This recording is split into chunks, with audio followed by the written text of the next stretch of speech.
সকাল থেকে সন্ধ্যা পর্যন্ত আমার দিনটা কিভাবে কাটে চলেন আজকে আপনাদের সাথে সেটাই শেয়ার করি। এটাকে আপনারা আমার একটা ডেইলি ভ্লগ বলতেই পারেন। তো চলেন শুরু করা যাক। আসসালামু আলাইকুম, কেমন আছেন সবাই?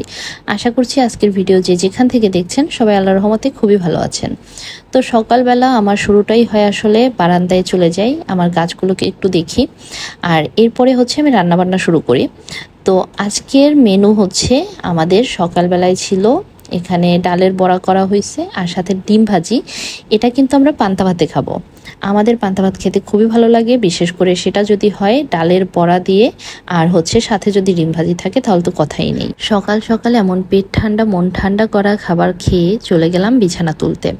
আমার বিছানাটা তোলা হয় বিভিন্ন টাইমে, কারণ আমার ছেলের ঘুমের উপর ডিপেন্ড করে। সে যদি বেশি ঘুমায় বিছানা তুলতেও আমার অনেক সময় লেগে যায়। আর এই যে দেখেন আমার জানালা থেকে এত সুন্দর রোদ আসে মাশাল্লাহ। তো এরপরে যেটা করলাম আমি হচ্ছে বাবুর দুধটা হচ্ছে একটু ঢেলে নিচ্ছিলাম কৌটোতে। আর এই যে দেখেন আমার ছেলের হচ্ছে সব কাজ করতে হবে মাশাল্লাহ, সে অনেক কাজ করার চেষ্টা করে।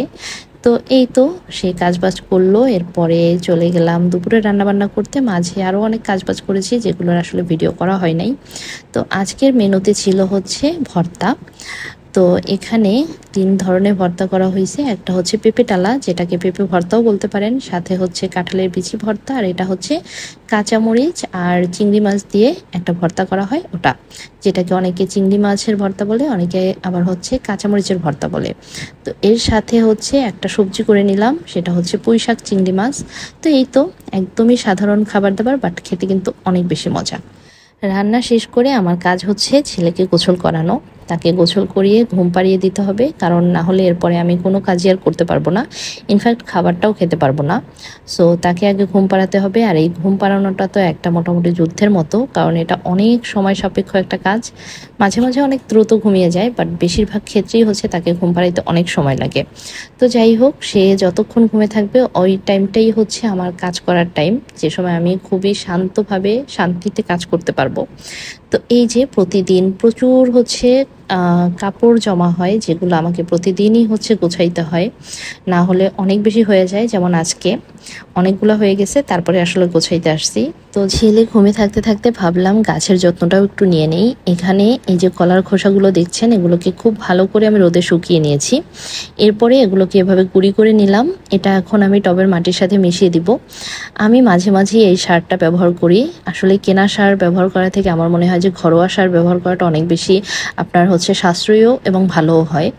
তো এরপরে এখানে হচ্ছে আমি কিছু বীজ এনেছিলাম, এটা হচ্ছে কলমি শাকের বীজ। তো আমি এটাকেও হচ্ছে মাটিতে লাগিয়ে দিলাম।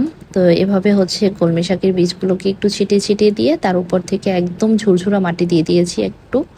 তো এরপরে একটু পানি দিয়ে দিলাম, ব্যাস এবার এটাকে রেখে দিব। তো এরপরে ছেলে উঠে গেছিল, আর সন্ধ্যায় হচ্ছে আমরা স্যুপ বানিয়েছিলাম। তো এই তো এভাবেই কেটে গেল একটা ব্যস্ত দিন। এই স্যুপটা কিন্তু খেতে অনেক মজা হয়, আর বানানোটাও কিন্তু অনেক বেশি সহজ। একদিন ভাবতেছি এটার রেসিপি আপনাদের সাথে শেয়ার করব। তো সাথে একটু হচ্ছে স্যান্ডউইচ বানিয়ে নিয়েছিলাম, যেটাও খুবই সহজভাবে বানিয়েছিলাম। তো এই তো আজকের মতো টাটা।